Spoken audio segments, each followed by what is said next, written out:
Wade Langston spurred his horse forward across the stretch of land he had just bought from the bank, a barren wilderness where he hoped to start a new life.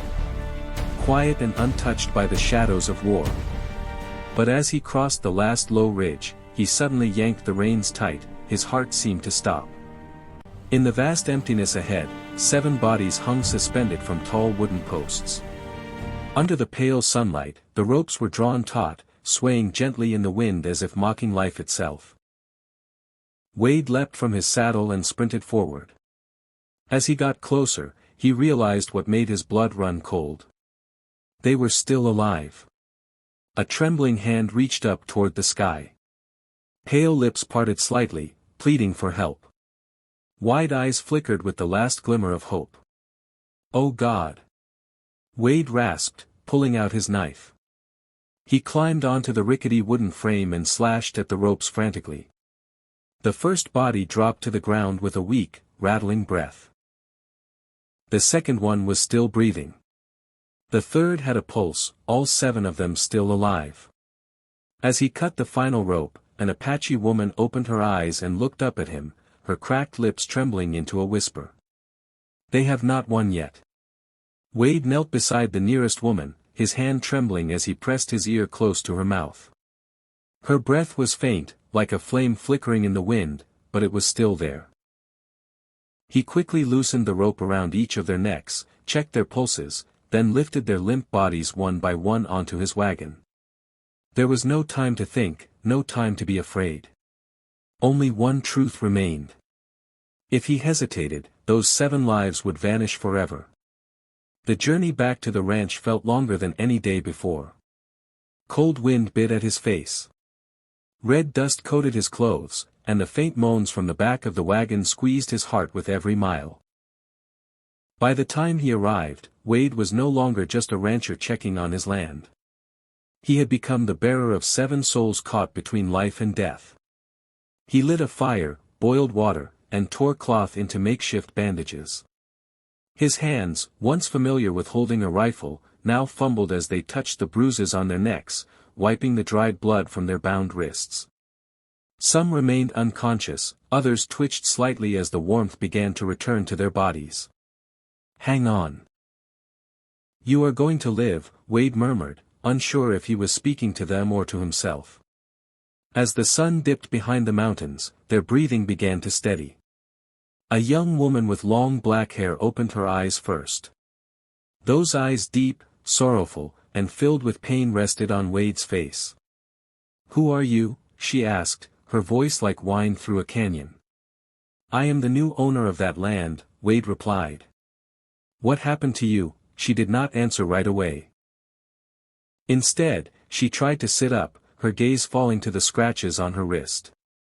Tears spilled silently as she spoke. They wanted to teach the world a lesson that Apache women are not allowed to stand up against them. Wade was stunned. He did not need to hear more to understand. The bruises, the ropes, the shame in their eyes all told the story more clearly than any words could. "Who are they?" he asked, his voice growing lower. "The bank, the railroad company, and the proud men in tall hats who think our lives are worth nothing." The room fell into silence. Only the crackling fire and faint breathing could be heard. But inside Wade, another fire had begun to burn, not of pity, but of fury. He did not know exactly what he was stepping into. But one thing he knew for sure, they had survived for a reason, and that reason was now his responsibility. On the second night after their rescue, the fire crackled inside the small wooden cabin. 7 Apache women sat huddled around the stove, hand-woven blankets worn and frayed at the edges draped over their shoulders. Outside, icy wind swept across the empty land. Inside, the silence was heavy. They had remained quiet for days. But now, the truth needed to be spoken. Naira, the eldest with eyes as dark and deep as the desert night, was the one to speak for them all. Her voice was hoarse, but every word dropped like a stone. "We are not criminals. We are daughters of this land. The story began generations ago. Their ancestors had lived on this land long before borders ever existed.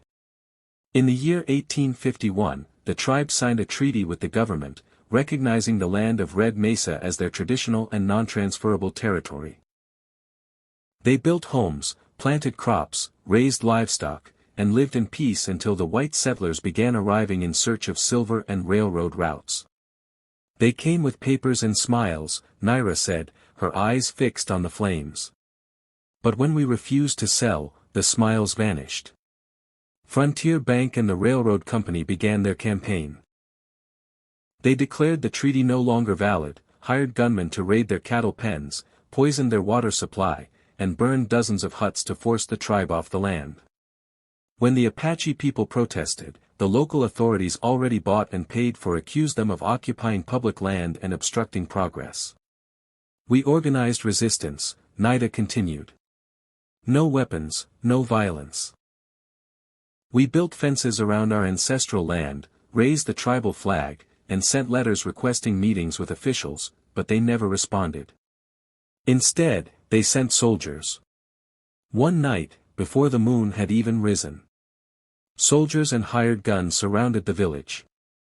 They seized every adult woman, exactly 7 of them, dragging them from their homes in the dark. There was no trial, no official charge. Only whips, laughter, and the sentence. Rebels will hang. They wanted to kill our faith, not just our lives, Naira whispered, her voice trembling. They believed that if this generation died, the next would never dare reclaim the land. Wade sat still, his hands clenched into fists. He had seen evil in war, but never had he seen it wear the mask of law so convincingly. There was no doubt anymore. This was not just a land grab. This was a cultural purge. And then Naira looked deep into his eyes. You cut the ropes and we are still alive, which means the fight is not over. Wade nodded. In the flickering firelight, his eyes gleamed like tempered steel. No, it has only just begun. From that night on, Wade's small cabin was no longer just a temporary shelter. It became a base, a fortress, a command post for a war of justice that none of them had ever imagined would return.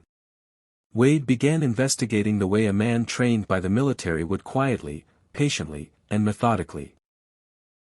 He rode into the nearest town, listened to stories in saloons, asked questions at the sheriff's office and the printing press, and the deeper he dug, the more everything reeked of deception. At the heart of it all was Frontier Bank, the very bank that had sold the land to investors from Chicago, New York, and San Francisco. But there was something strange. These contracts had been signed over 20 years ago, even before the government declared the area as unclaimed. And most of the signatures supposedly representing the Apache people were forged. They forged history, Wade muttered as he scanned the stack of documents Tala had brought back after sneaking into the bank's lawyer's office. They didn't just steal the land. They built a whole story to justify the theft. But the most chilling evidence came in a thin envelope secretly delivered to Wade by Clarabelle, the youngest daughter of a nearby settler family. Inside was an internal memo between Frontier Bank and the railroad company. When the trade route crosses Red Mesa, land value will increase 20-fold.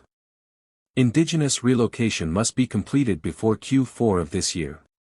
No court needed. Sheriff has been fully compensated.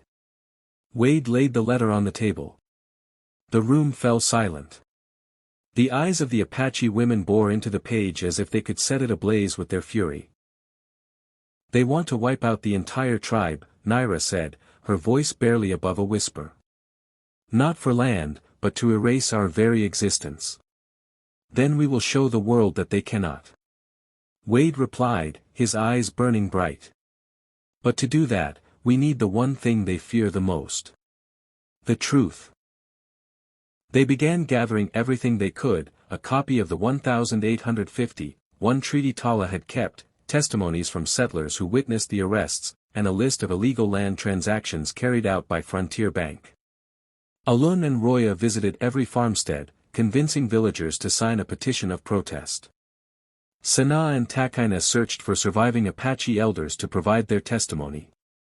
Piece by piece, the puzzle came together, and the picture was clear. This was not just land theft. It was a crime orchestrated by corrupt officials. Marshal Davidson in Tucson, Wade said, pulling out a letter the marshal had once sent him during the war. He is the only man I trust. If we get him the evidence, the federal government will have to step in. Naira looked at him for a long moment, then nodded. In her eyes was no longer the suspicion of someone betrayed, but the unshakable trust of a warrior. We will not run anymore, she said. We will stand, and this time we will not fall. I am truly